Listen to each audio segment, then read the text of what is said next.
Okay, so it's gonna be 4 topics. The first outline, I will give some introduction about the salient points in the regulation. So before we start, I think contract law ni somehow rather it's quite confusing lah. Once you are working soon and in any employment, you found out that the agreement somehow rather become part of your scope of job, for example, kan. Nevertheless, even though you are in manufacturing services, sometimes you are required to purchase a plant, for example, equipment in it. Then there's a requirement of the maintenance and so forth. Then to make it legit, to make it legal, then the contract will be bind between the company and whoever the supplier is in it. It's all form of contract. And what I'm going to brief today mainly is what related to Board of Engineer Malaysia, and we have a lot of other contract kat luar tu, which is also governed by many law, and of course respective organisation they have their own legal advice, legal team who will advise the company in order to protect their own interest lah. So those contract is can be flexible, flexible, tak ada yang cast and stone. It will all relate to both party punya consensus. And but for BM, we are more towards geared toward the construction industry lah. And in the our regulation last week, I did mention there are two top priority document referred by BM. One's the act itself. Second is the regulation. The act normally very general. Regulation is to how it implement, how it derive the detail out of from the act. And the regulation have another specific area they call it Code of Professional Conduct, whereby this is regulation is also under PU, Pemberitahu Undangan, meaning to say being gazetted under category B, ada category A, which is become mandatory for all registered person. Orang berdaftar wajib patuhi, and this is what we call under Code of Professional Conduct. So among the Code of Professional Conduct, for example, Regulation 25 mention clearly that you have to discharge your duty to your employer or client. The area of employer client here meaning to say if there is contract, there must be a vendor, there must be a supplier in it. So if you are the client, then you know exactly what is covered, and if you are the vendor supplier, then you know exactly what you need to do.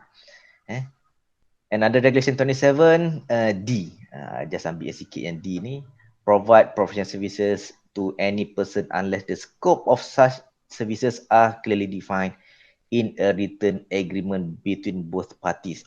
So in a way, this one also implied that before you can render your services, there must be a written agreement.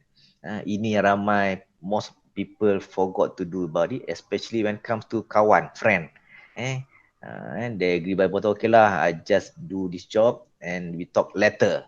Always work, talk later. But when it comes to money, then one party fail to provide the responsibility, for example, make a payment, then it become issue. When it comes to go to the court, then of course, the court would like to know, is there any written contract, written agreement? That's why in order to prevent this issue, that's why we put it as like a mandatory requirement by all registered person under Code of Professional Conduct. You have to have a agreement or per se contract before you can render any services to the public or to your client. Yang ini just straightforward lah. Okay, Regulation 39, restriction on making payment or replacing contract. So a registered person or any consultant firm shall not be a medium of payment made on his client behalf unless he is also requested by the client. So you cannot become a middle person, middleman. It's one mentioned clearly in the Act. If you compare bar counsel, lawyer have this provision. They can become a middle person, medium of payment, whereby the client pay to the account, they put aside, and when the job's done, then they will pay the money from the client to the customer. But for the board, no, we encourage basically not to do so lah, because when it comes to money, when it comes to million money, something, a lot of things can happen. But in the event But in the event if the client asks you to do it, there's a contractual agreement, then you can do so lah. Otherwise, we are not encouraging registered person or consultant firm to do so. And uh, place contract or other asset with the authority of behalf of the client, provided by the client approval. For Regulation 31, registered person or consultant firm shall not directly, indirectly supplant or attempt to supplant. Meaning to say, take over. So they know they are better, they know they are smarter, they know they can provide better service. What happened? They start to lobbying the client, telling that the other engineer is lousy, causing a lot of problem. Then they try to supplant, take over the job. So that's one so cannot, because once the contract binded between engineer and client, they have to carry on lah. Unless the one party terminate the contract, then other party can replace the engineer. Kalau tidak tak boleh lah. And intervene or attempt to intervene. So another word strongly used in regulation, mean to say we have to honor the people contract. Unless the contract be terminated, then you can start to offer your services. Regulation 31 also given to highlight to all registered person, in order, if you want to take over other people's job, yes, there is a way. But you have to obtain consent letter, surat kebenaran from that engineer. So he cannot simply intervene, but he need to get a release letter from the first engineer, then he can start to render services. Otherwise, we have a problem. But in the event, for example, like been terminated and there is any dispute, any dispute of payment, this is what normally happen. By the time you terminate yourself or been terminated by your client, the first thing will come to your mind, duit lah, money, isn't it? So because you have rendered your job either halfway or fully, but you are entitled for reimbursable, isn't it? The payment. So definitely before you can release your release letter, you want to get back your money, isn't it? So that's where sometimes you will delay the project. And when the project delay, what found out that the people who suffered normally are the public. I give you example, developer have a dispute with the engineer over this what you call it, residential area. So the resident people, public already bought the house. They're supposed to get the house ready by end of this year, and the work cannot be done because of there's argument between the developer and also engineer, isn't it?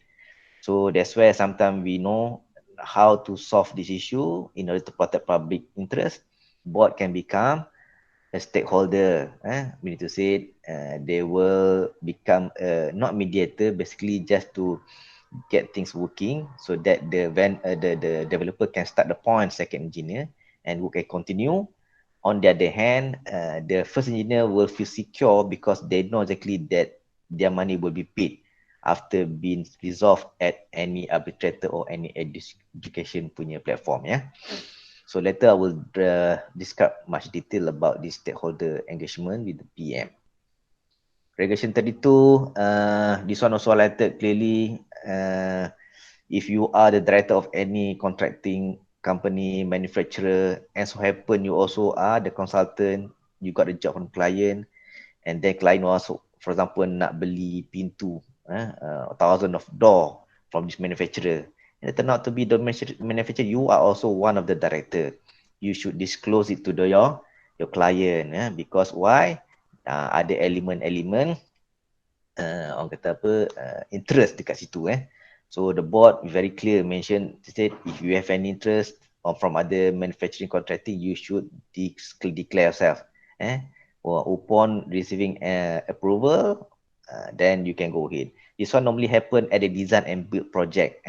It means the project given to one organization, whereby this organization will be assigned by the client to do design and construct.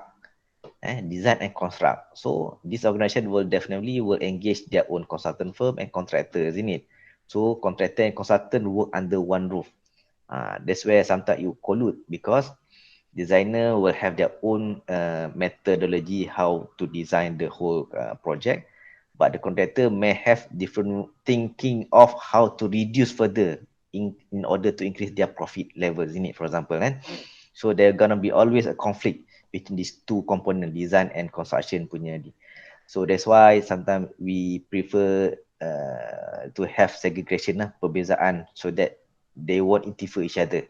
Bila ada interfering, then that's why sometimes they will start to sacrifice the quality of the project, and to the end you can find out the quality problem, you can see a lot of defect and so on, and create dissatisfaction among those public lah, whoever involved in this project.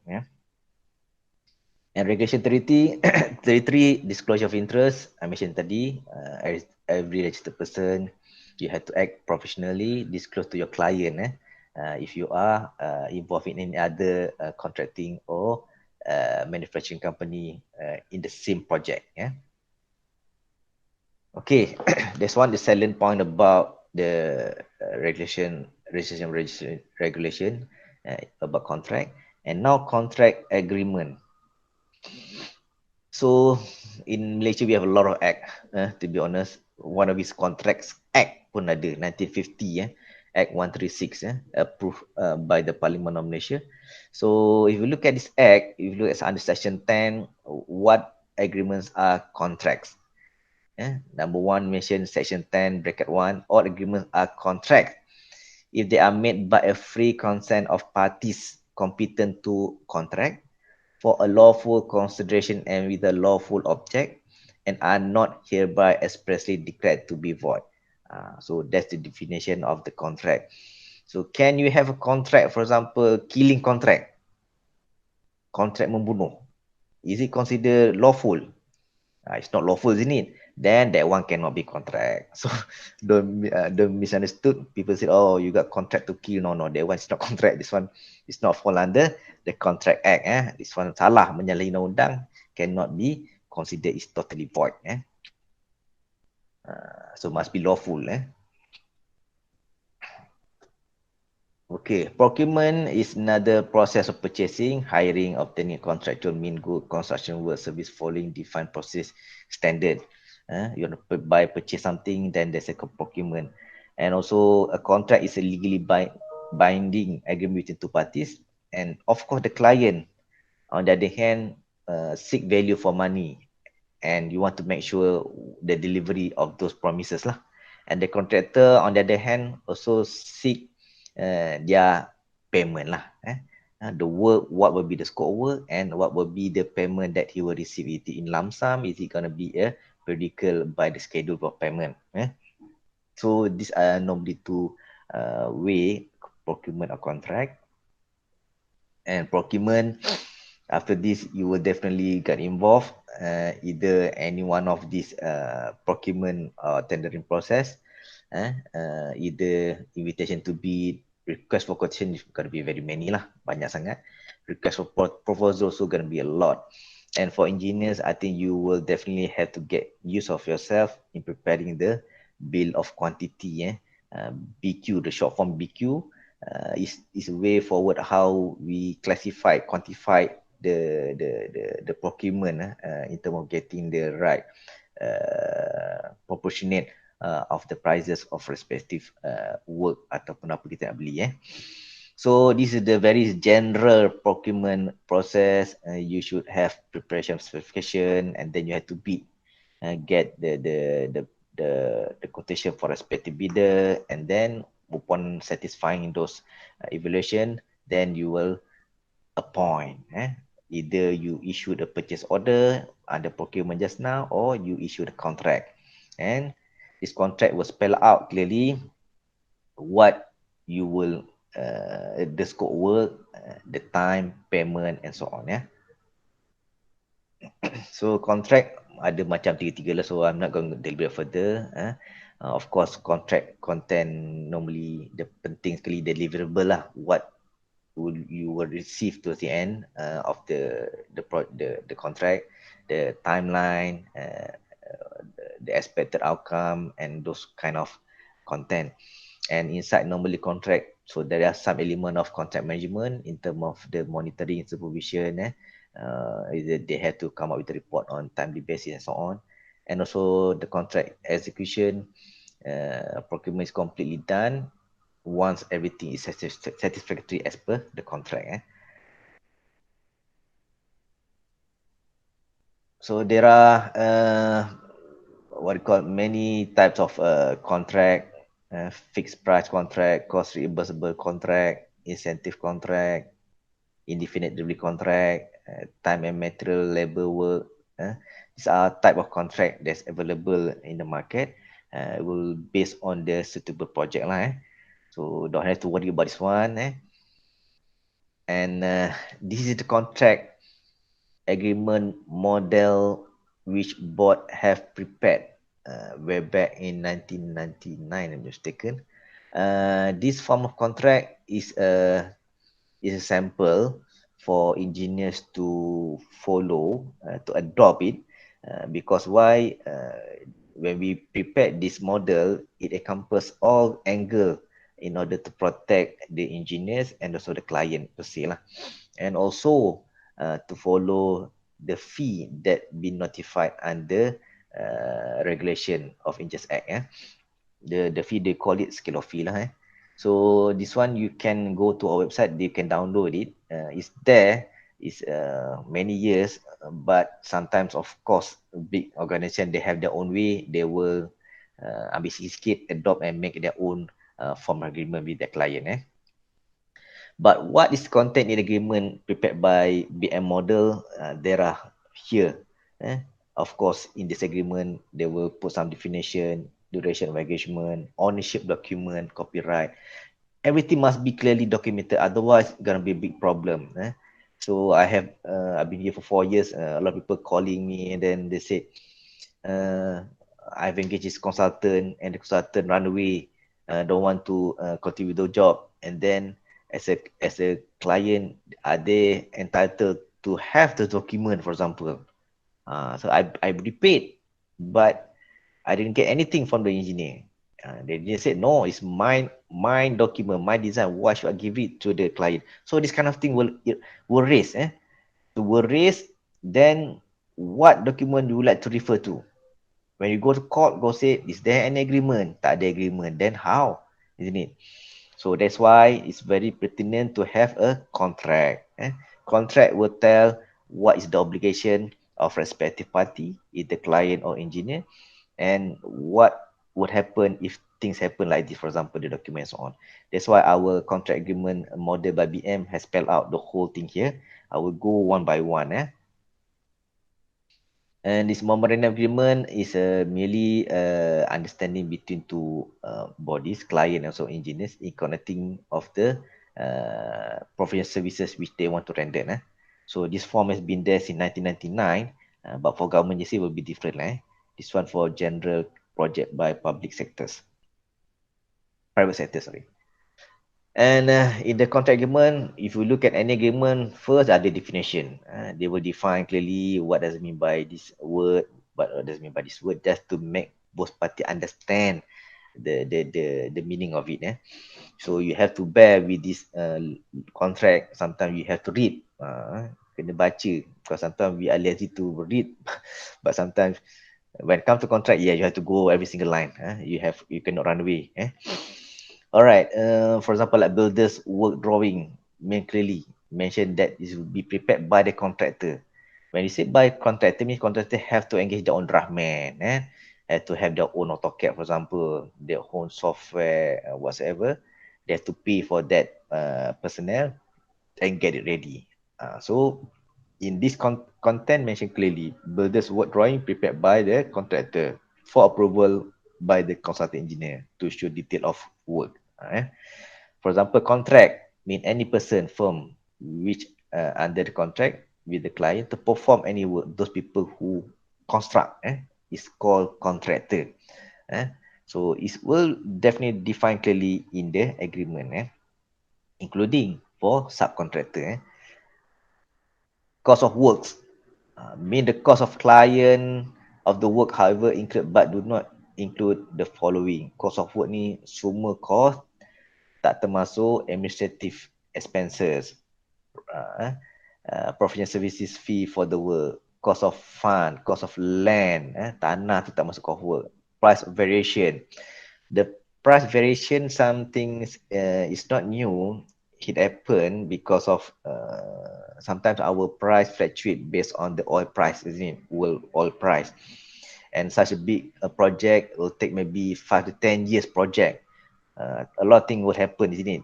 So even today, steel price maybe 2,500 ringgit. But next 5 years, we don't know. Maybe can be double up. So it's not fair for the contractor to have the old price, but yet the current price already double up. So some contract they have a provision in the event there are escalation of price, variation price, they will have some agreed competition how to resolve this issue, or there's another way for them to solve on other platform. So under cost of work is mentioned to say that every cost incurred related to the job, excluding these 4 or 5 bullet mentioned here. And for engineering system, all kind of mechanical, electrical services, plant equipment masuk dalam ni. These are all engineering system. So get used to it. Construction purely all geotechnical, structural construction of the building. But when it comes to the system, of course, the building require this kind of light in the system, isn't it? You cannot just construct a building without any lighting. Tak ada lampu. There's no water. There's no lift whatsoever. So these are all the accessories under the system will make the building fit for its purpose. So in under contract agreement, we have to define these two category so that will be much easier in terms of providing a costing. Because we don't know, sometimes the system will be much more expensive than constructing a building. We thought the making a constructing building may cost about maybe 20 million ringgit, but turn out to be the cost of electrical substation is double up. So it depend on the need of requirement spelled out by the client. So these are all type of engine system. Day to day working, then you got a feeling. This what does it mean by lightning system, or this all about the dumbwaiter. Maybe that's first time you hear about dumbwaiter. This everything have their own definition of respective engine system. Installation drawing. This is where normally if you are being engaged by the employer to carry out the design work, sometimes you have to spend more time on read through this installation drawing. You still have to understand. Normally this installation drawing, main drawing prepared by the contractor for approval by the consulting engineer. And we show detail of a contractor proposal for execution of engineering system. For example, that the contract asks the contractor to supply a generator set in it, and then you want to install on the floor, and you as an engineer, you should know exactly the design of the floor. Can it cater the load, isn't it? Where you want to anchor it. You cannot simply rest on the floor without knowing the detail, isn't it? After years of operation, a lot of vibration, then you can see a lot of crack here and there. So we don't want things to happen. That's why we require engineers to approve, to make sure those equipment, engine system fit for its purpose and it's been designed properly. And there's another definition, multiplier.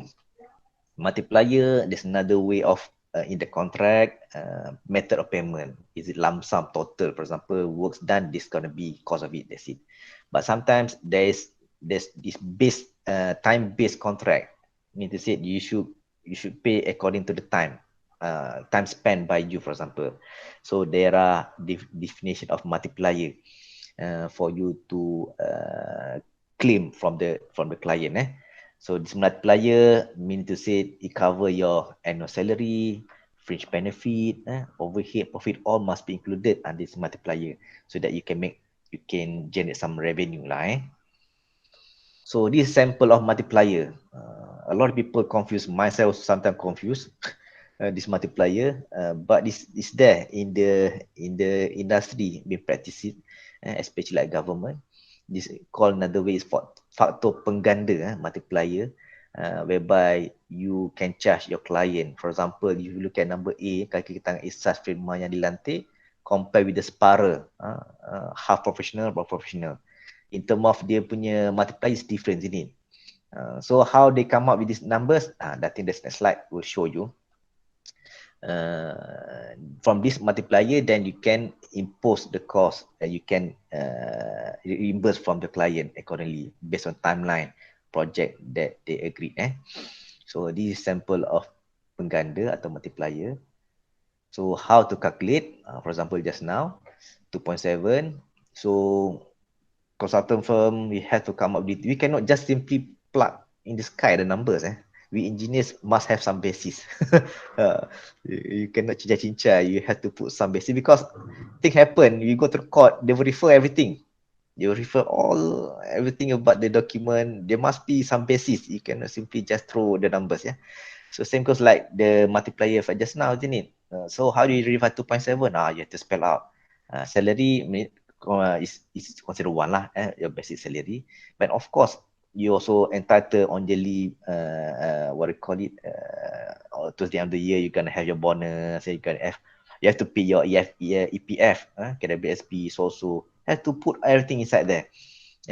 And even also you have to put down what will be the percentage contribution or proportionate of the cost to the company, rental of office, computer and so on, and software, all included.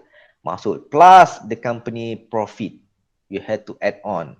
Cannot. So here they put it about 20% profit. That's like normal, like still considered high, normally about 10 to 15 or 20 lah.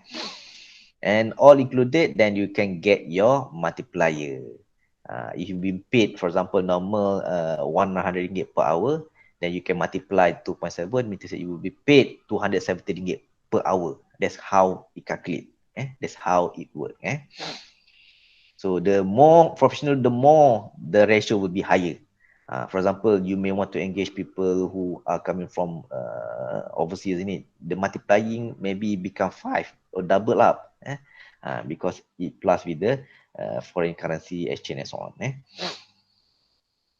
Salary cost. Salary cost means the annual salary of a person employed by the consulting engineer divided by 1,800 and multiply the number of hours spent by the person in performing the service.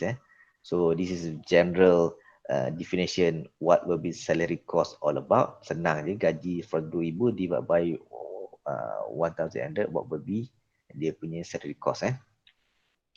And tender drawing mean tender drawing prepared by just now construction drawing just now or prepared by the contractor. When it comes to tender drawing, is the obligation, responsibility of the consulting engineer yang kena prepare. Alright. So in the contract agreement mention clearly work. There are 3 types of work. Type A related to civil and structural engineering work, other than the structure engineering in the building, this means general, or mechanical engineering work and electrical engineering work other than in system in the building. For B, only for structure engineering work in the building for more than 4-story height. For type C, in the system in the building or more than 4-story height. So there are 3 types of work in the contract agreement which we have to follow accordingly lah. Tengok bentuk jenis project related. If you fall under A, then A, B, or C. Because there are different fee related to respective type of works. Okay, on the duration of engagement, the former consulting engineer shall comment from the date of agreement. Must be clearly mentioned in the agreement. But sometimes also they put some caveat whereby the time the agreement will only start by the time the consulting engineer began to perform for a client its services.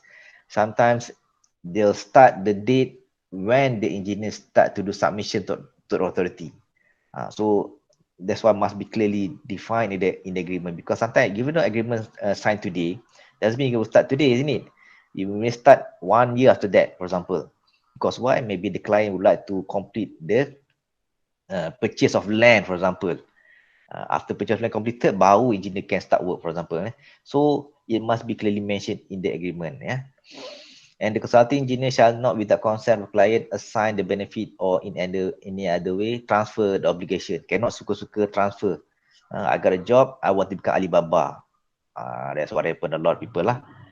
You make excuse subcontractor, subcon subconsultant cannot because written agreement between the company client ABC, that's it, and with the engineer ABC, CDE, then engineer CDE had to provide the services. He cannot transfer his responsibility to other people. If the client decided to postpone the work, yes, can be done, but the client need to write to engineer to terminate. They cannot postpone macam ni. If there's no provision in the contract about postponement, then they have to terminate the appointment. But in lieu, normally the consultant will write back to the client, say, why don't we just suspend? Then they can talk about it.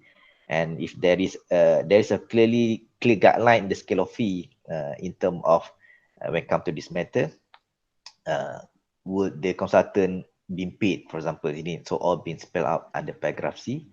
But normally, if the suspension more than 12 months, the consulting agent have the right to terminate his appointment, providing they have to put in writing. Semua kena tulis, cannot simply cakap-cakap. But sometimes email also can be used. Sometimes email also can be used, provided there is a authentic punya email lah. Okay. And then ownership document, this is a lot of issue people don't understand. All drawings, report, specification, BQ calculation provided by the consulting engineer in connection with the work shall remain vested in the consulting engineer. Vested, disimpan oleh consulting engineer. But the client shall have license to use such drawing for the purpose of constructing the works. Mean to say, the contractor can use those drawing for construction method. But the drawing must be vested by the consultant because the consultant engineer is responsible of the design. Contractor may come and go. After 5 years, dia tutup company, that's it. But engineer will have to have responsible as long the building is still standing. So the consultant must be liable, kena keep all the drawing. Anything happen, something collapse ni, then he need to defend himself. Have to tell that the drawing, the design all according to the standard and so on.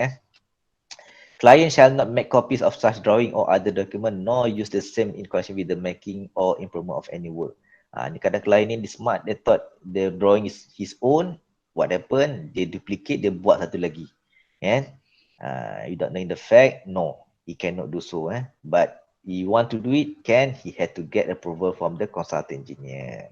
And the consultant engineer will get another payment for that lah. Kan, kata dia nak buat second tower, so you the same drawing, no problem. But you need to get the engineer, notify him upon approval. Then if the consultant said, you need to pay additional amount of money, then they have to agree upon lah. Otherwise, salah.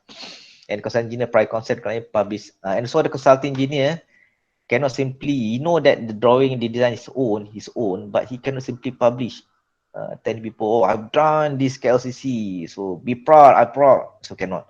You need to get consent of the client also, because once you are bound to this agreement, you have to honor to each other. Cannot simply suka-suka take your own action. Settlement dispute, this is very crucial in any agreement. They must have these clauses in the agreement. And normally, board recommend two types of shall refer to the arbitration. It's one way. If you fail to get some consensus within 2 months prior notice, or you can do submission under Arbitration Act or CIPA. CIPA is Construction Industry Payment Education Act. That I will brief you. And this is the obligation of the consulting engineer. Whatever the ATA relation, you have to follow. Clear cut. You cannot run away. And the client for consulting engineer shall take out and maintain the professional indemnity in order to protect both party. Normally, the client will ask engineer to buy insurance, professional indemnity insurance. Sometimes you also not 100% perfect, isn't it? So if anything happen, rather you pay yourself, better get insurance company to pay it. And the premium should be borne by the client. It's not under consulting engineer. But sometimes they ask the consulting engineer to pay and reimbursable. can be reimbursed, can be done. Yang the use of it, the cost, everything must be borne by the client. Alright. So the consultant engineer shall immediately report to the client any issue related to the work, including accident, failure, and deemed to carry out remedial action upon instruction by the client in writing. Dia dah buat salah, of course he cannot silent about it. He have to report to the client, and if there is requirement to do remedial work, then they have to go ahead. And if the cost, if found under is what do you call it, under dia punya negligence, then of course it's been covered under the insurance just now lah. But in the event the failure is not due to the negligence of the consultant engineer, then all the remedial services rendered shall be part under additional professional services, which need to be paid by client on separate agreement. Okay. Now, requirement for additional professional services, anything can happen. During the work, sometimes requirement for you to do dilapidation report. Dilapidation report ni sometimes is another report required. For example, you want to construct a 20-story building, nak pakai piling. Then so happen the next door there are 2-3 bungalow, isn't it? So you want to make sure that your work doesn't affect those constructed building nearby neighbor. Then normally we do this dilapidation report lah, to make sure the condition of that building nearby neighbor building before the construction happen. Maybe after the construction completed, then the neighbor will make complaint, lot crack here and there, and then you have to put your responsible there. You have to repair at your own cost lah. Bukan salah dia pun kan. So this sometimes the report will only required when the work is in progress. Then you and as a consultant engineer, you should talk to the client when things need to be done, then need to be part under additional professional services and need to be paid differently. So a lot of things will happen in the construction industry. So they have to follow this rule. Okay, supervision on site. So there's another big uha about supervision at site. You cannot expect engineer to be there at the site 24 hours every day, isn't it? So what will happen? You will definitely at your office, design office of what, but you need somebody to become your eyes at the site. You need somebody to supervise the work. That's why sometimes you require supervisor at site. So any works that warrant full-time or part-time supervision at site, the client shall not reasonably object to the appointment of such site staff. Wajib kena bagi. Supervision staff shall be employed by either the consulting engineer or the client. And if the consulting engineer agreed. And the client. This is where sometimes a lot of argument to make it clear, simple. Doesn't matter the supervisor being paid by the consulting engineer or the client. The only thing that you need to know, the supervisor liable need to report to consulting engineer only. He report to consulting engineer, but gaji dapat client, doesn't matter. But as long as the line of command is clear, then things will work out. Because why? Only this consulting engineer and his rep have the authority to give instruction to the contractor, deciding engineer, the clover, superintending engineer dekat site. So all related to the construction of the work under the consulting engineer, only consulting engineer or his supervisor can give this instruction. So that's why we don't want to call it with the contractor. So nanti susah buat kerja pejam mata, they go ahead, then after a few years you can see a lot of problem. So that's why the liability responsibility a lot at the consulting engineer. Then he need to have a very good supervisor in order to make sure it will constructed according to his design. So supervision at site is another big issue that need to be clearly mentioned in the act, in the agreement. And delivery of document to the client upon termination also we mentioned here. In the event termination by the consulting engineer, and upon payment of sum determined, the consulting engineer shall deliver to the client such completely drawing. Tadi mentioned just now, isn't it? The drawing all being kept by the engineers. But in the event there are termination, of contract. Then the engineer, upon receiving his own dah dapat payment and so on, is need to deliver the client such complete drawing, spec or other document relevant to the work as are in the possession of concerned engineer who shall be permit to retain copies of any. But dia boleh simpan kopi lah. Kenapa kena surrender to the client? So that the client can pass the drawing to the second engineer. And second engineer don't need to start from the scratch, isn't it? Because the second engineer will take responsibility of all the design made by the first engineer ni. That's the reason behind. But the engineer can keep it as copy lah because dia punya design, he can keep it as his own copy, retain copy lah. But he need to surrender because duit dah dapat, kena bagi surrender. And obligation of the client of course have also his responsibility. Without charge, they kena give a full what we call the cooperation to the consultant engineer for that. For engineer can carry out their duty effectively, cannot hide lah. So for example, they bought the land, if it's a swampland, tell the consultant it's swampland so that he can design accordingly, isn't it? So he need to give a proper data to that engineer can carry out his duty. And of course, the client shall have his shall need to give his decision because consultant engineer cannot be decision sometimes. Most of the time, he need to refer to the client advice, like similar like lawyers, isn't it? They have to go to the client, telling them the ni. Then they have to get a consent from the client to go or no go, for example, right? But when it comes to decision, then the client shall need to give a decision for the engineer to do with a reasonable time. And client shall indemnify the consulting engineer from any against of claims, demand, proceeding, damage, cost, charges, expenses on account related to pollution, contamination of fish may take effect outside. So environment is not only the engineer, it's everybody responsibility. Client also play the role, engineer also play the role. Masa tengah construction, orang to be alamak, this project will cost another portion, then they have to put some additional measures, and they have to spend money because this is responsibility for everyone to measure on the environment. Then they have to show some effort to curb this thing to happen. Type of services and payment. The fee applicable to the relevant professional services rendered is all mentioned in scale of fee. Later I'll tell you. And the scale of fee sometimes in the agreement also normally ada juga some element of interest. Upon payment, failure to make a payment within stipulated time, then one party can impose this interest. So it's all subject to negotiation lah. You can put everything this type of payment in the agreement. So that should be agreed by both parties.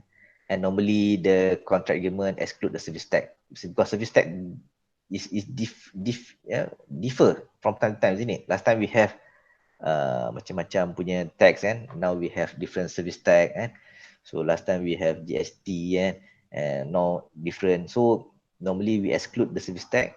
So we will calculate based on that particularly what will be the current tax imposed by the government. Okay, now we go to the quite interesting one, scale of fee. Scale of fee is a gazette under BM is mandatory. So I'll give you a question. For example, you have a contract between Tenaga, TMB, and you as a consultant engineer, and they don't follow the scale of fee. Does it go against the act? That's the first question. So if it go against the act, who will be penalized? Is it the TMB will be penalized or the engineers? So it was tested in the High Court and turned out to be the court said whatever agreement between two parties, TMB like engineer just now, is considered legit, even though it doesn't follow the scale of fee. The scale of fee under BM is meant to be mandatory for registered person to follow, not public. TMB public, dia tak wajib ikut pun, but for registered person, wajib ikut. So in a way, when the two contract been binding between TMB and engineer just now, it's valid, it's not void. But the engineer is fail to follow the scale of fee requirement. Dia yang salah. And board can take action against the engineer because failing to follow the scale of fee. Terbalik. It's not binding to the public, it's bind to the engineer. So the scale of fee in a way some or other is to make sure all engineer follow. Engineer tak follow, kita boleh charge engineer tu, not the client. But in actual fact kat luar terbalik pula. Because why? Everybody fighting for the project. They cut down the punya price and so on. So that's what happened lah. But for your information, student, this is mandatory for all engineers to follow the scale of fee. And it was created in 1998 and also being used by Minister of Finance. But towards the end, 2018, Minister of Finance make U-turn pula. Dia kata the scale of fee is no longer mandatory, is merely a guideline. Because why? Later you will know why people like government don't want to follow the scale of fee lah. Okay, the scale of fee having the following structure lah. There are part A describe the following.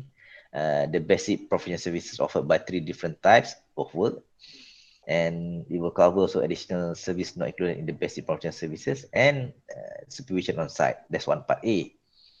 Part B will only describe the scale of fee for basic based on the percentage and also man-month. So there are 2 types of fee that you can follow, either by the total percentage by percentage or by the man-month atau multiplier lah. And then also the part B also highlight also the scale of fee for additional services, how to calculate, and stages of payment. Part C about reimbursement and also payment modification on supervision, damage to work, intermission and suspension. So all been mentioned clearly. When come to any dispute, what will be the next things to do? And this scale of fee normally, not normal lah, memang will be used by the court in order to differentiate, to determine the amount of money due to respective parties, because it's structured in terms how to calculate. Okay, in terms of professional services, in the scale of fee, there are type A, B, and C. Type A for civil structure masih sama macam argument just now. But for type B, only for engineering work, for building not more than 4 story height, and for type C, only for engineering system. Because some project construct building from scratch, maybe type A will be the right scope lah. But some project, the building is there already, isn't it? You just want to include the engineering system. For example, I want to masukkan electrical and TMB substation and so on. So type C work will be followed correctly, because there's no element of structure as a whole. And also in this scale of fee mention the 4 stages of services. Dia dah pecah kan. So that will be easier for you to identify if there is any dispute. Some contract mula-mula tak sampai setahun dah be terminated. Then how to make a payment? That's why they refer to scale of fee. They will decide now the project under what stage. So if fall under stage preliminary stage, then you are entitled payment for this stage only. You cannot make a receive payment beyond. So you will pay based on what you have done. For BM, we are very simple. We want those engineer receive payment for what service have been done, not service which not yet been done, or service which is having the opportunity loss pun tak boleh. So dia kena be clear, payment will receive only for what you have done. Because normally when you go to the court, you will start to claim sampai ke bulan lah kan. Anything you will claim lah. But for the court, no. For BM, no. You can only claim whatever you have done. And for preliminary stage, they clearly define what does it mean by the preliminary stage. This include the investigation, investigating data, information. Sometimes you want to do the survey, soil investigation will part under preliminary stage. Giving advice, survey, and conceptual design is all under preliminary stage.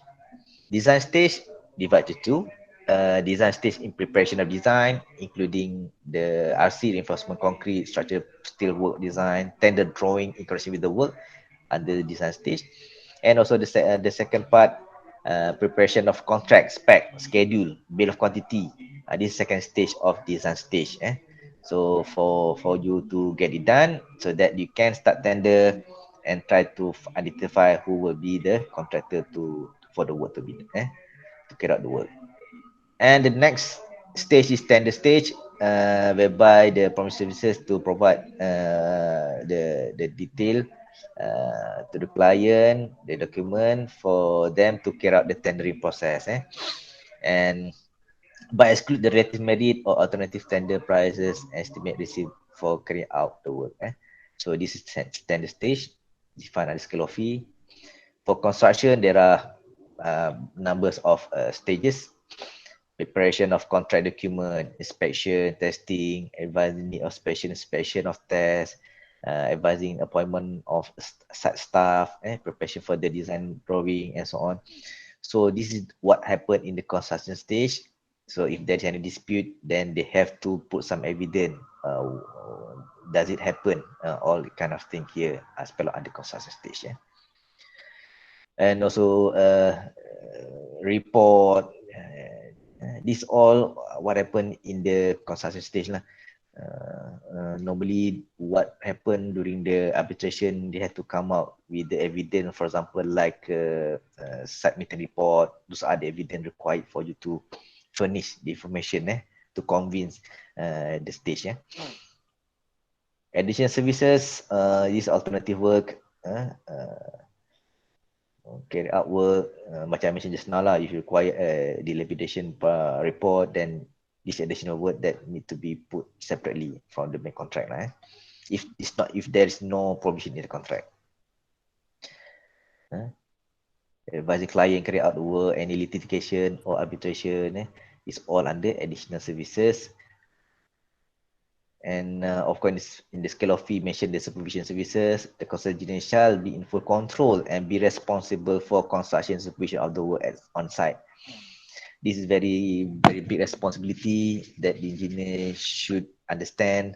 They does not only design, but he also need to be responsible on the construction in the supervision work. And all site staff shall take instruction from consulting engineer only, not from the client, not from the contractor. So that one must be very clear lah. Computation of fee based on percentage of cost of work, percentage method, or based on man-month method. There's two type, percentage ataupun man-month method. Percentage, if you look at scale of fee under schedule part B, there are table here. For example, it will depend. If the project costs you 10 million, you can charge to the client maximum 5% of the 10 million. Meaning to say, berapa tu? 10,000 lah, 100,000 lah. So, but PMIN means to say the lowest you can offer is 4.75% out of the 10 million project. So the question now, if you want to negotiate with the client, you're going to give them this figure or this figure, isn't it? So of course, you become a client will go for the lowest lah, isn't it? So what does it mean by PMIN, PMAX? PMAX by the High Court decided the PMAX is to put the ceiling price that you can charge to the client, which is not too exorbitant, tak terlalu mahal. So we are not going to charge too expensive. But PMIN for BM, our definition PMIN, so that the engineer won't give lower than this one, because if you put lower than this one, then you got problem in terms of providing a better service, a quality services. So that's why we put the PMIN. And this what another scale of fee intention is to maintain the professionalism, so that we want to make sure those gaji second engineer dekat luar tu is be maintained. So now we have not a lot of people selling why gaji engineer very little out there, because there's no such kind like a government ni lah. Of course, government have put the low minimum wages, but for BM we have this scale of fee actually to protect to for the engineer. They said they will have a minimum fee that can charge to the client, and the client should show honor. So if all engineer follow this scale of fee, I bet we shouldn't have any issue. Gaji engineer will be maintained at high level at all time. But when it comes to real fact, people are striving for the project. That's why they have a lot of cutting here and there lah. Itu yang kita cuba curb by asking them to follow scale of fee. So another method is if there is any bar bending, then they are entitled to add another 0.75% in the portion. For repetitive design, you asked to construct a 20-story residential flat, for example. After next 5 years, the client want to do the same construct next building. So you don't need to make a new design because design is still there. So but you cannot charge 100% to the client because design dah ada dah ke sini. So there are some discount. So there are proper schedule how much you can charge to the client for repetitive design. So that's why we also don't want to burden clients in it. So that's why the scale of fee so sometimes fair for both party, client also engineer in a sense. So if they cannot conclude by having the percentage of work, then you can use man-man method. Man-man method ni the multiplier, cost multiplier tadi lah. Both party have to agree what will be the multiplier cost, then they can times with the time base lah. The lama lagi banyak project tu long, and a lot of things they have to make a payment to the engineer. But they should exclude the cost of secretarial services in this man-man. It is only the professional engineers. Okay, additional professional services, this man-man, the coordinating fee % of any specially input cost to be included. So in the event you want to work out the project, sometimes you are not very well versed about certain design, certain engineering field, then you are allowed to get any specialist, and you can put down what will be the percentage of that cost to the client. So for you to reimburse the cost. Payment stage dah pecahkan and dah highlight in the scale of fee, and court also normally use this percentage. Payment stage, if the project 10 million, so if you have done the premier stage, you are entitled of 20% of the 10 million project. Macam itulah. You complete stage 1 plus 25. To second 25, 20%. Completed the tender stage 5%. Construction stage balance of 20%. So the fee proportionate to each stage shall be paid in full even if the engineer is not required to perform some of the services. So this is mentioned clearly in the scale of fee that need to be honored by the client. Other payment for computer specialized procurement should be treated separately. For example, that I think most of you also pernah dengar BIM, building integrated modeling and so on. Sometimes client, I want to have BIM. Then there will be additional cost to the engineer. Then the engineer can claim this additional payment to the client if they require such additional services. Okay, so this just another Q&A from the scale of fee. Should the cost of general preliminaries be considered in the computation of cost of work? A lot of tenders when you go, they normally have this prelim cost. So in our definition, cost of work in notification and scale of fee clearly mentioned include general and also preliminary in competition of the cost of work. Kena masukkan jugalah related to your job. Items not included in the cost of work in the administrative cost included by the client, the consultancy, cost of fund, land, ni tak termasuk lah. For the cost of purchase, harga tanah tu is not part of your cost of work. Cost of work ni cost of constructing the project. Plus the preliminary work. For example, you need to do mobilization. You need to bring your equipment to the site. There's a cost in it, transportation cost. You can park it under your cost of work. And because the total cost of work ni, later you refer to the table. The higher the cost of work, the higher the percentage you can charge to the client. So nampak dia punya link. So of course, engineer will put everything that has much money, as much cost as possible so that he can get that higher percentage P-max so that he can charge to the client based on his professional services. Sometimes engineer pun bijak juga, but sometimes need to be fair lah. You cannot simply charge people without any reason.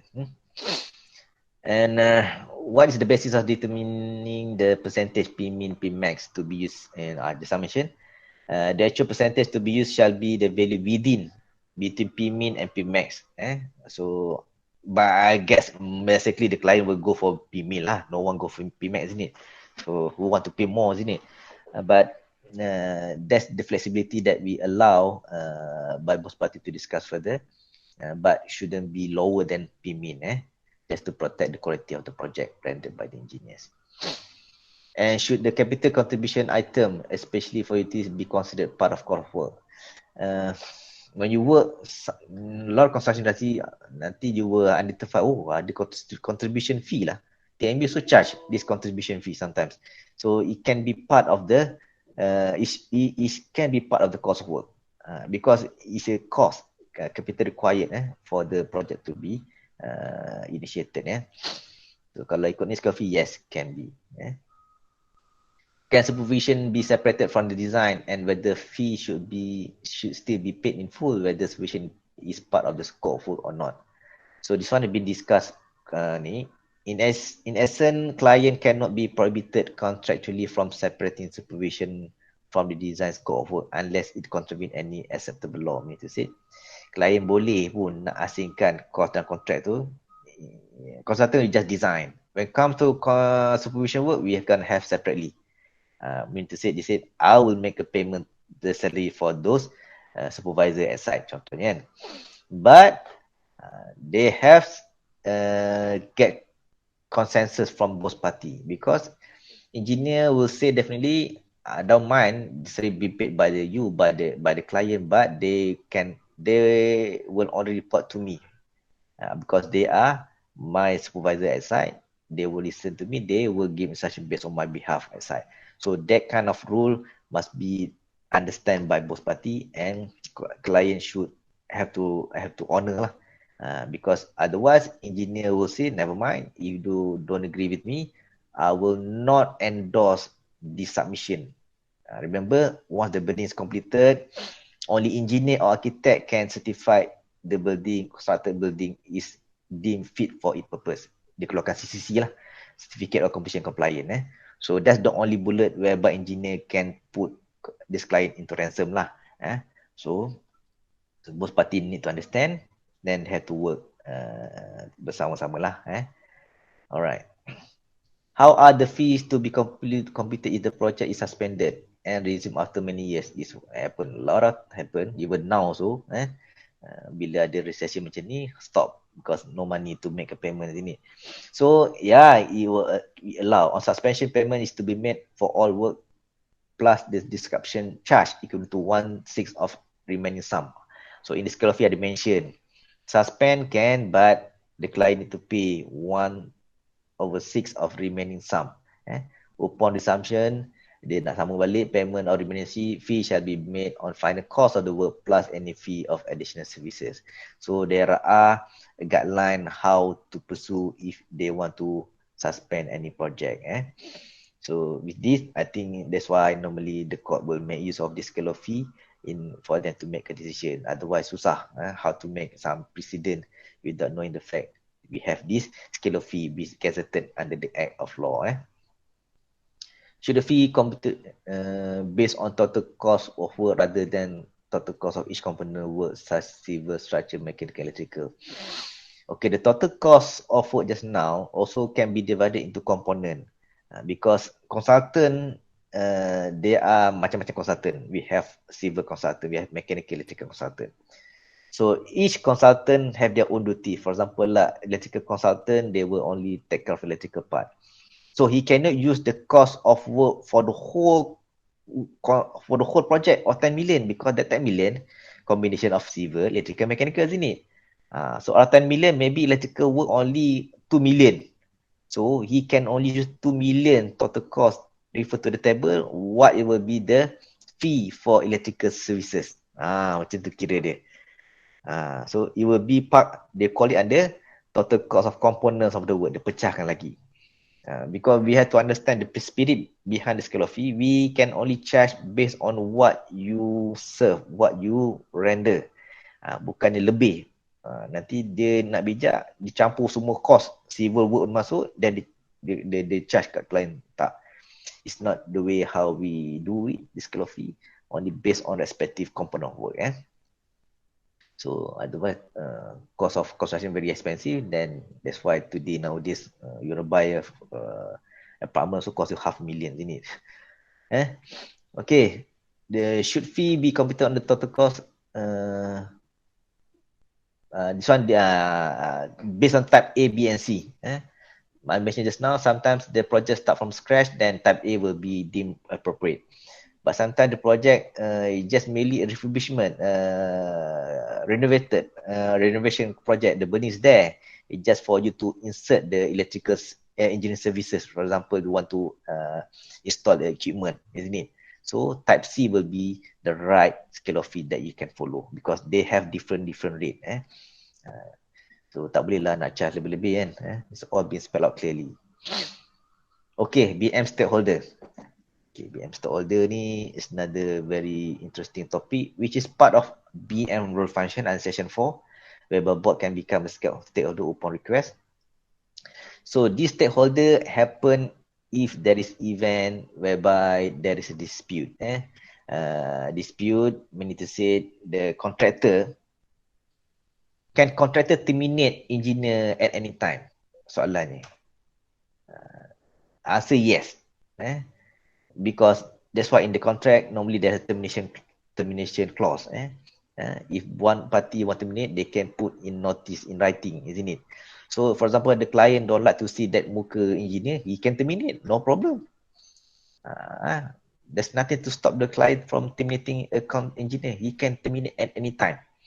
And to give a better justice, the engineer need a payment lah, isn't it? Kalau dia dah buat kerja, then he entitled for his payment. Then the client need to pay accordingly. If the client don't want to pay, just not suka-suka terminate engineer, you don't want to pay, then the engineer can hold ransom by do not release the release letter. Without the release letter, the client cannot appoint another engineer. Contoh dia nak appoint kawan dia, tak boleh because the virgin tak release surat release. So stop. Because why? Engineer kata, virgin say, oh, you are not paid me, you still owe me 1 million. But the client said, no, I only owe you 200,000. So then now there's a dispute. So engineer said, no, I will only give this letter after you make a payment 1 million. So ding dong, then who suffer? Public. The people who bought the bungalow just now, rumah, cannot get dia punya rumah because of these two parties as a quarrel kan, gaduh. So that's why BM can become a stakeholder. We will let the client to engage the second engineer provided they come to BM. BM will look at it. Okay, now engineer said the client owe 1 million. Client said no, it's only 200,000.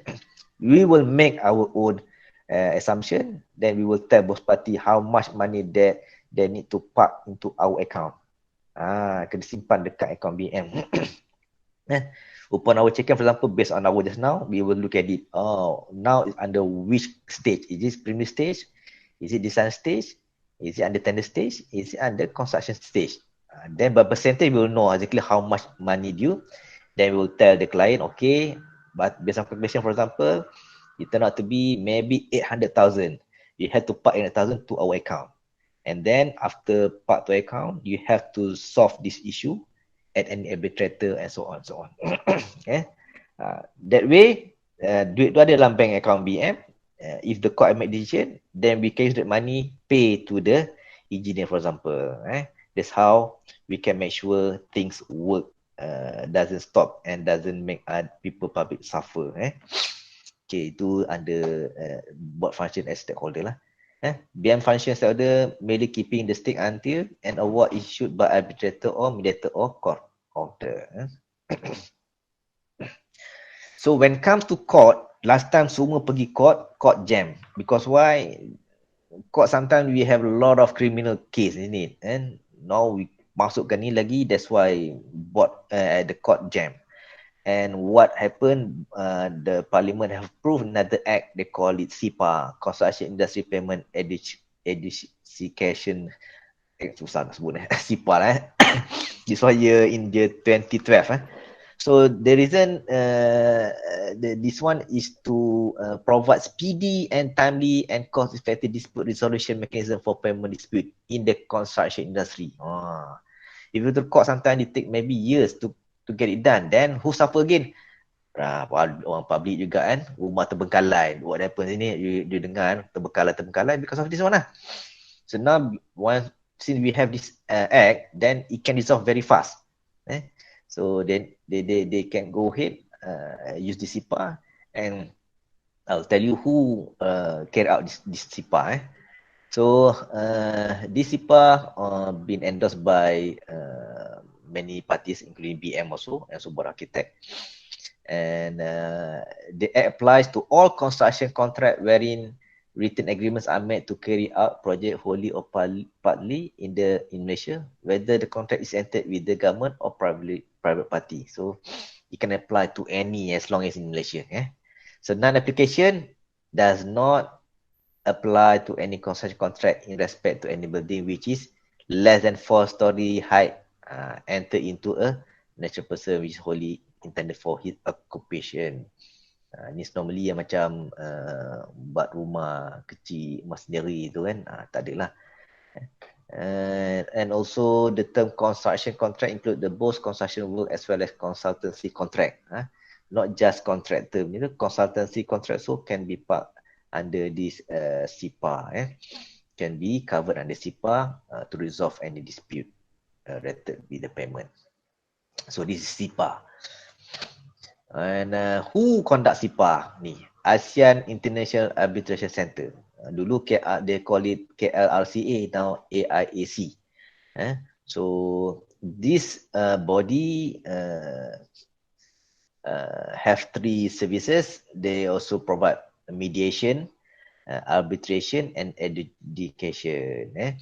So arbitration ni whereby they have to follow the Arbitration Act 2005. If both party agreed, you don't need to go to the court. They can appoint arbitrator, orang tengah, untuk solve this issue. But normally, towards the end, normally they disagree. Selalu gaduh juga, disagree juga. And last they go juga education. So, I normally recommend go straight to education because they are referring to the act. So, decision made from this decision normally will be accepted by both parties. So, KRCA, AIAC will use this medium to help any dispute in the construction project. So get used to it. Civil, when you are in the contractor apa semua, any issue now we go to SIPA, go to AIAC. So this AIAC, dulu KRCA, established quite numbers of years, but only recently they make it very, what we call, nampak banyak aktif lah because after the act being enacted in 2012, so the SIPA become one of their main activities lah to assist the industry to resolve any dispute. And this SIPA also have act normally come together with regulation. Macam BM sini we have act then we have regulation. Same goes to other act like SIPA, then they have their own regulation also 2014. To articulate further the definition under the act. SIPA producing a summary procedure intended to reduce payment default by establishing a cheaper, speedier system of dispute resolution. Dia nak percepatkan lagi. So I just now pergi court take months, years. So by SIPA normally couple of months you can solve it, then you can put the rest, start working on it and continue serving the public. So since the inception of SIPA, establishing SIPA, they have done more than 1,400 cases. So it's a good way how to solve problems so that we can, that's why we can look at the construction industry become very much more faster nowadays. Alright, so in fact, other than that, they conduct a training. So any one of you want to become educator, so it's a good platform lah. After years of experience in contract, they can become your engineer, you can become educator also. A lot of engineer, a lot of architects, so they are part-timer at AIAC to become the arbitrator or educator because we know better because we are engineer, we experienced enough, then we can help in terms of determining what will be the right and wrong, or what will be the case how to solve any dispute. Yeah. Scope of work under SIPA, only dispute related to payment of work done only, bukan kerja-kerja yang soon to be done. No, work done, rendered service under the construction contract will only be considered. However, parties may agree after appointment of the executive to extend the decision of the issue to decide on any other matter arising from the construction contract. Sometimes it extend. When it comes to contracting, normally the issue with the extension of time. They will decide. They will start dispute lah. This year the agreement is start, and the parties no. The agreement start 2 years after it been signed. So this kind of petty thing will definitely raise during the dispute. They have to decide during this hearing lah, basically. Alright. Under section 41, nothing in this act shall affect any proceeding related to any payment dispute under construction contract which had been commenced in any court or arbitration before the coming into operation of this act. This very general punya ni. So apa yang interesting kat sini, SIPA applies for every construction contract made in relating to construction work carried out wholly by in Malaysia, including also government project. And SIFA define construction contract to include construction contract and consultancy service contract, means it construction engineer so be part of this program. And SIFA only applies to contract which are made in writing. Ajak ni writing juga. So that's why contract normally end up with the black and white. It's not verbal. Verbal, how you going to convince your words against the other people was so difficult. So when it comes to court, normally everything must be in black and white or written form. Okay, this is where sometimes we require the contract in writing. If the contract is made in exchange of communication in writing, sometimes they use email, so can be also be considered. So these are all will be deliberated during the discussion. Okay. Where parties agreed otherwise then in writing by reference to term which in writing, the contract evident in writing. If a contract made otherwise then in writing is recorded by one of it. These are all wording. I think what you just have to understand to make it yourself clear. Any agreement must have a black and white, written and signed by both party. Bukannya one party sign dan the party tak sign, then it's considered void. Because in the contract or law just now, must have both consent from two parties. Okay. There are two categories whereby it be exempted under SIPA here. Government construction contract are exempted. The first category, government construction contract, when it comes to involved in emergency, unforeseen, related to national security. This one tak masuk dalam SIPA. Contohnya nak buat bank negara punya simpanan duit kan, Federal Reserve, maybe stop Pak Denhi lah kan, then different. Tempat storage of ammunition, pistol ke senapang apa kan, maybe that different involve security. Second category not covered under this one, we related to any project, government project contract less than 20 million and below. It's not fall under it, because government 20 million project is small project. Small project. So government project normally more than 20 million billion, whether that's where the SIPA will start to ni lah. Less than 20 million project normally in term percentage of fee by consultant very little. That's why they want to pursue which under SIPA which may take longer time. SIPA doesn't apply to an individual owner who erect a building not more than 4-story hut which is wholly intended for his own occupation. If you look at in the land code punya tu pun, if you have land, tanah pertanian, you can build your own building kat situ. That is some provision in the other statutory law, and sometimes the cost of this construction not even 1 million, just a couple of 100,000 doesn't fall under SIPA. That one can be resolved at the normal session court, can be resolved. Very quick one. Okay, I have two questions here, taking some sample from the professional consultancy practice. PCE nya exam. Just some sample. Because in the professional competency exam, not to become PE, the one to become a practitioner, contract law is a must for you to understand. That means you have to learn. You can pass, then you can become professional with practice certificate. So one of the question given in the contractor apply extension of time before his contract completed before his contract completion period expired. So the project should end by end of year 2021, for example.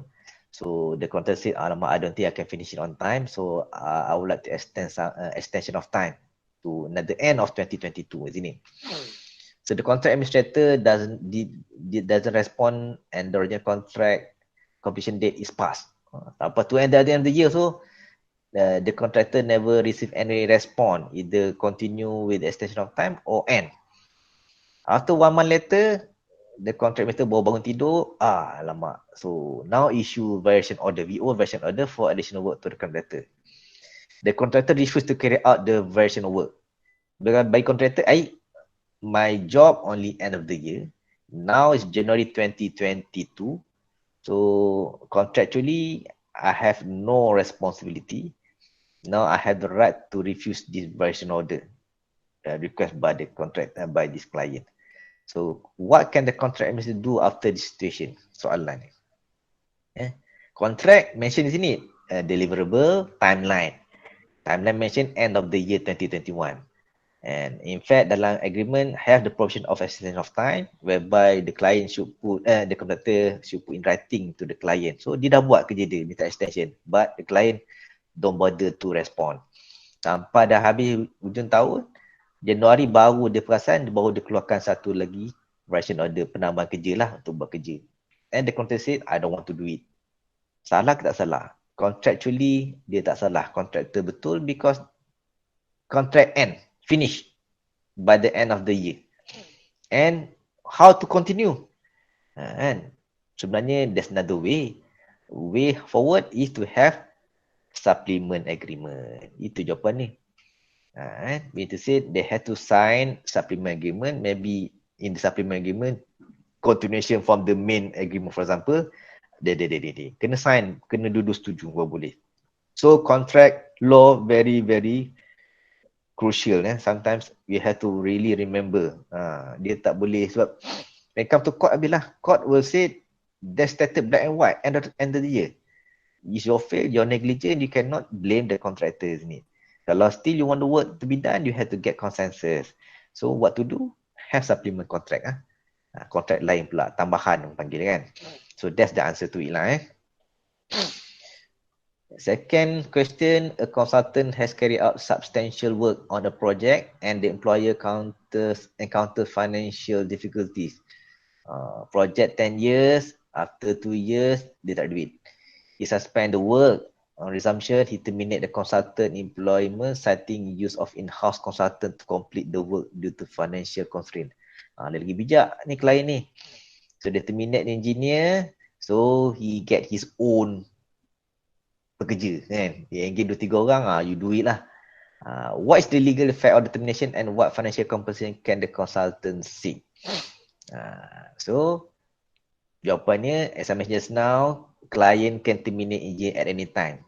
Dia tak suka tengok muka engineer tu, dia can terminate. No problem. There's no wrong, no right. So he has the privilege to terminate at any time. But he can terminate provided you have to make kena bayar lah. You have to pay whatever service have been done, have been rendered by engineer. Clear cut. And no hard feeling, isn't it? The engineer, so I've done my work, I need my payment, that's it, go, bye-bye. So that's the only thing that he can do. If the consultant don't want to release the payment, then the engineer can hold the release letter. The question now here, he uses in-house consultant to complete the work due to financial constraint.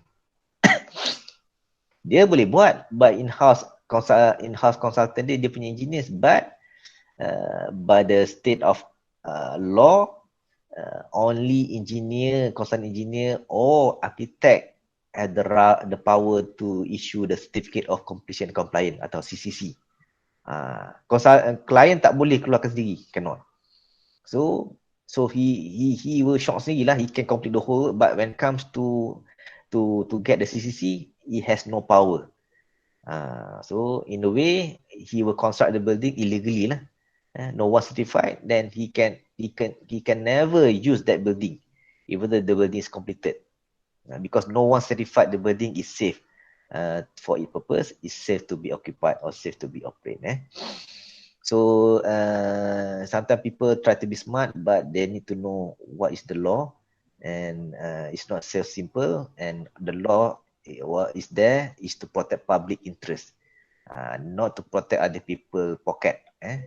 So people love to have their profit, so they sacrifice the whole safety to just to get money out of it.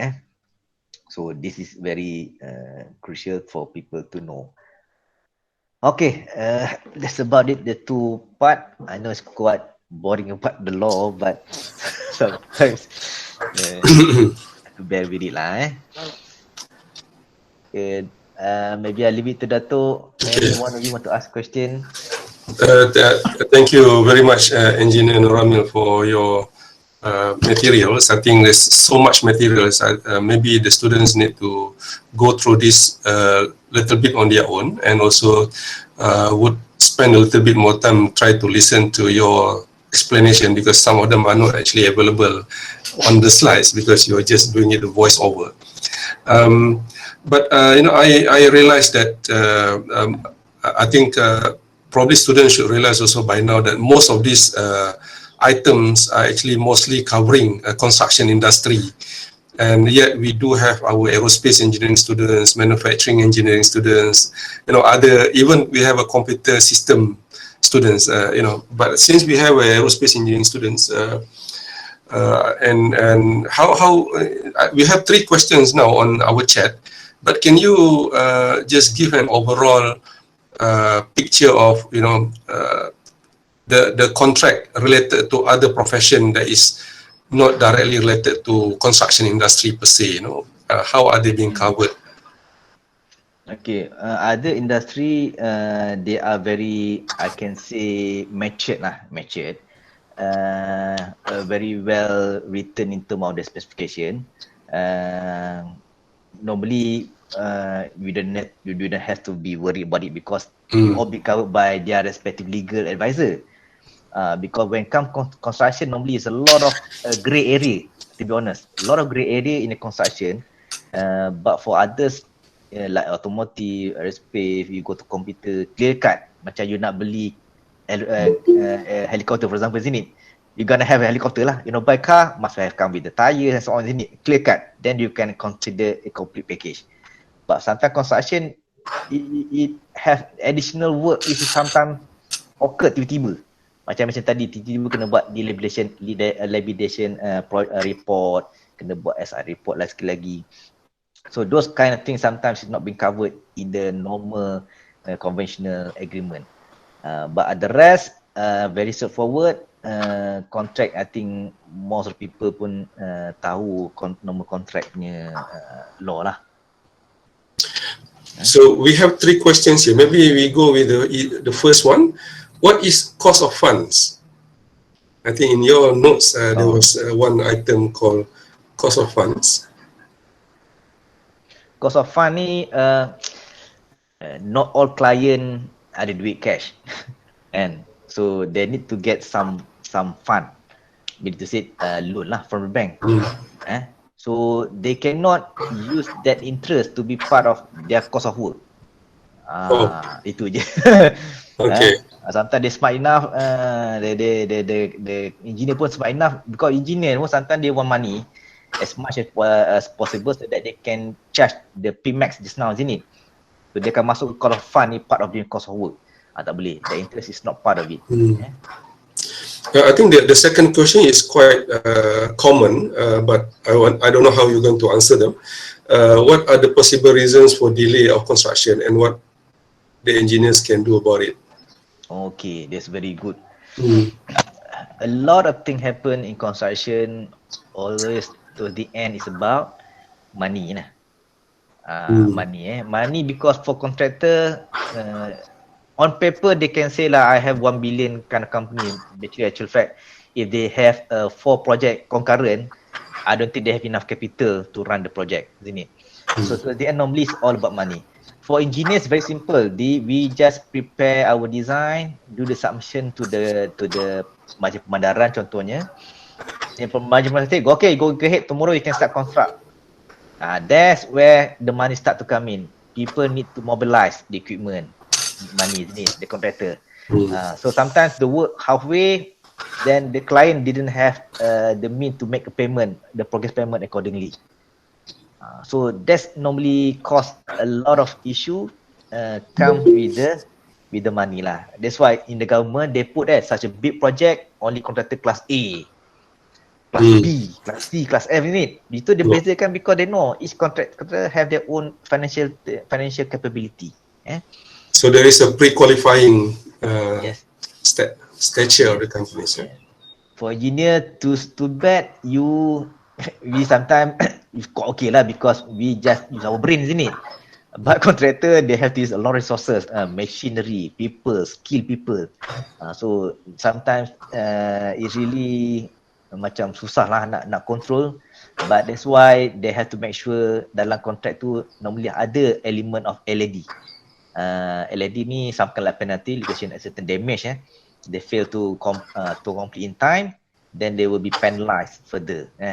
So that's how we control to make sure that the contractor put some effort to get it done on time lah.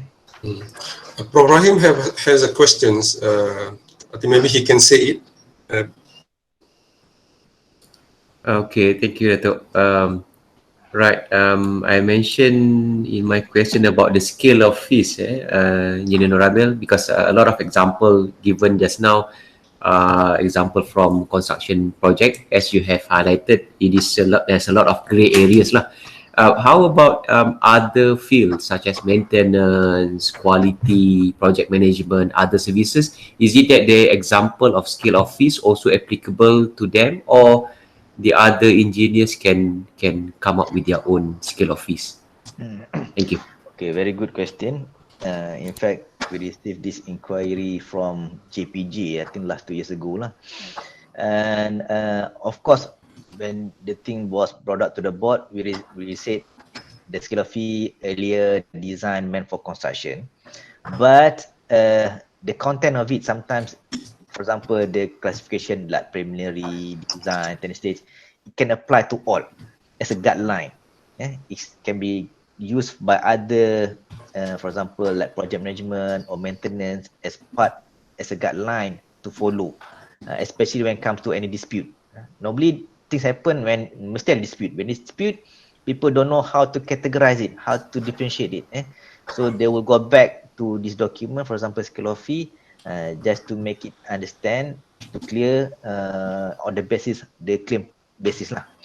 So to answer to your question, Prof, memang is meant only for construction, but it doesn't stop. People can use as a reference. That's why I mentioned in my some of the slide that MOF now make it scale of fee as their reference in providing any project, because MOF not just construction, construction dia campur macam-macam kan, equipment supply and so on can be used under part of dia punya reference untuk contract management. So, Engineer Nur Ramil, I just put a note there that in for engineering services, some of, especially I think most of the time that we are referring to consulting engineers' responsibilities, because they are actually designing a physical project that is actually for physical constructions, buildings, houses, infrastructures. But many of our engineering services are also providing services for non-physical activities like what Professor Rahim. But I think Professor Rahim is actually referring to scale of fees, but I would like to extend that question into the responsibility of, because say for example for physical projects, the engineers has got to stamp the sign, and if you need to actually have a professional engineer to actually sign the project. But when it comes to non-physical project, like you mentioned about feasibility studies, sometimes I think now we have a lot of studies related to data analytics, mapping, benchmarking, and I mean, are these non-physical services, non-physical project, but still require engineering services? I think even like traffic data as well. I mean, mobility data, whether such project require professional engineer certification or not, just like the physical project that require professional engineer certification. Okay, if you look at referring to the act, those feasibility study, non-physical also part of the professional engineering services, betul. And based on scale of fee, of course, just now there are two types of way forward how you can charge to the client. One by the cost of work by percentage just now, ada PMIN, PMAX. The other one man-man. Man-man ni you can put it as your way how to charge to the client by the multiplying effect on the salary cost lah. So when come like survey ni, normally people don't go for the PMIN, PMAX now. Dia tak pergi on percentage, dia go for man-man. Because sometimes survey may take month, year for example sini, but you are allowed to charge to the client based on the time spent. Multiplying factors, man-man, then you can charge accordingly. That's how the scale of fee put it such a way. So kalau tu tak boleh percentage, you go for man-man. And of course, the question raised now by a lot of people, can other anyone render the service, for example like survey ni, but the act mention clearly only PPC who want to carry out business. Dia kalau involve business dah lain, kalau tak involve business lain cerita, they're different. That's why for example university want to conduct survey, that's okay, that's for education purpose, isn't it? But when it comes to the element commercial payment, that's where the act mention clearly only PPC can carry on business. Only professional practice can carry on business. That's where they require people who have endorsed and you should certify the work yang dia ni lah, dia render the non-physical. I have 3 more questions. I hope you can answer them very shortly. Okay. Number 1, there is no subcontracting for consulting work. I think you mentioned that kalau construction they can actually have subcontractors. Tapi kalau consultant, once you are given to you, you cannot subcontract your consulting work.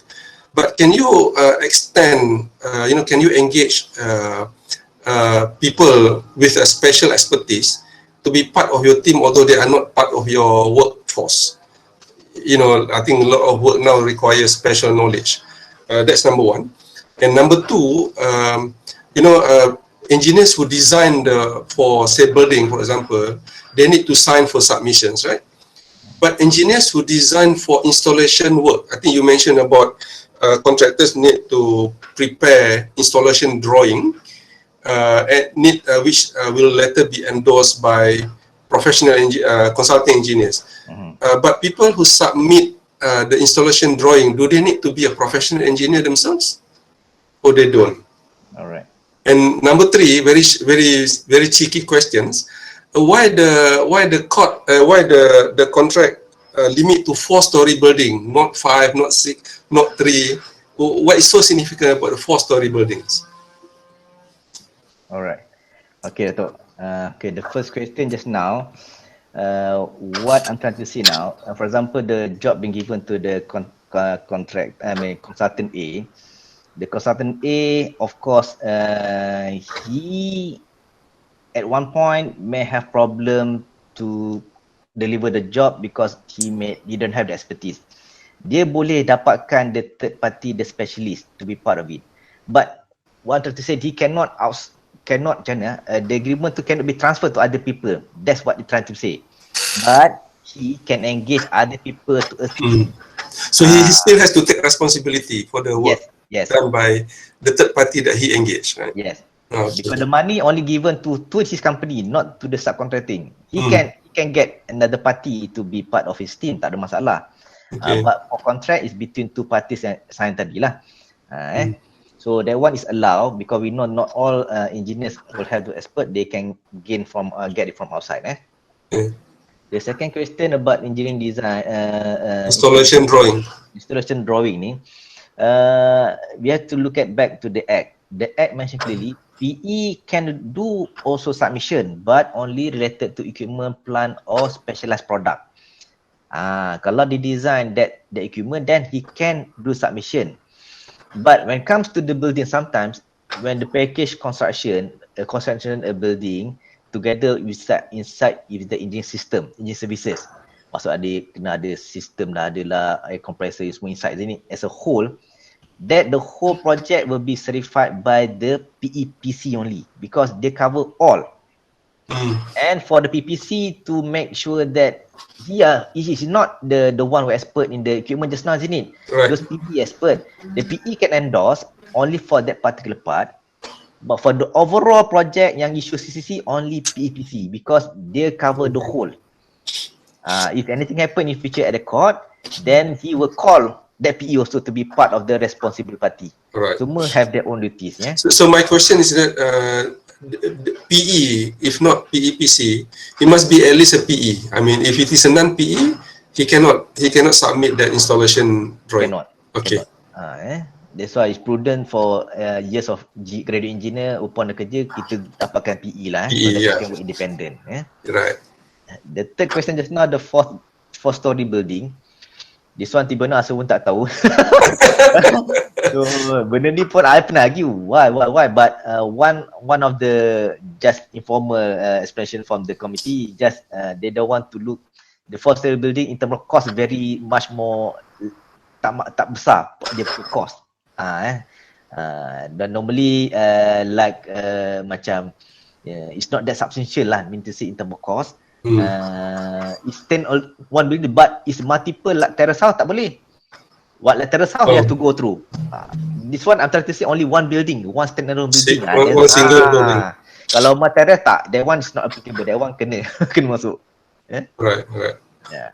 So it is historical lah, four-story building ni. Yes. I understand that the building bylaw require anything more than 4-story, which is 5-story and above, require lifts or elevators, which require mechanical part. That's probably why. Yes. Probably I'm not very sure. Because otherwise you can have just a walkout flats and simple building. Dia relate to other law under UBBL lah, Building Act. So I think we are already finish our time sebenarnya, and I don't see any more questions from the student. And Prof Rahim, if you have anything that that you like to. Tak ada Datuk. I think there's a lot of things yang kita dah belajar. I personally learn a lot of things. Thank you. Right. Thank you. I think this is a big difference between people who are in the field and people who are in the academia. And you see so many things that run through your table. And I hope the students, number one, get some. I think what you need to do is that you get a big picture first. The kind of responsibility, the kind of direction. I'm sure you need to go through this again once you go out and work, but at least you know what source that you need to know, what kind of areas. I think you, hopefully the courses that you go through this semester will alert you when you become engineers, later on. We don't expect you to remember every single, provisions, but I think understanding of such a thing is available, and I think the sense of responsibility the engineers have got to carry is huge and is out there.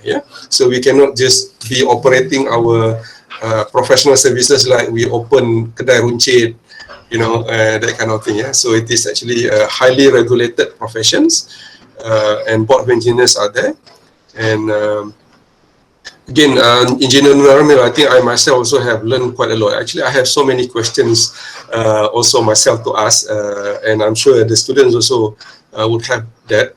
And kalau ada nanti, if they have some issues that I cannot respond, I probably send you a talian hayat for some answers as well.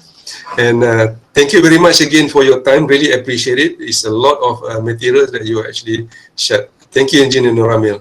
Thank you, Dato'. Thank you, student. Just keep my material simpan. It will be useful for you when you're working in the Yep. future. Yeah, it is a very comprehensive reference, for all. Okay, thank you, Engineer Nur Ramil, and thank you all the students, and thank you, Prof. Rahim, for. Assalamualaikum warahmatullahi wabarakatuh. Assalamualaikum. Waalaikumsalam warahmatullahi wabarakatuh. Terima kasih. Selamat Raya. Selamat Raya. Selamat Hari Raya. Ada lagi ya. Bye.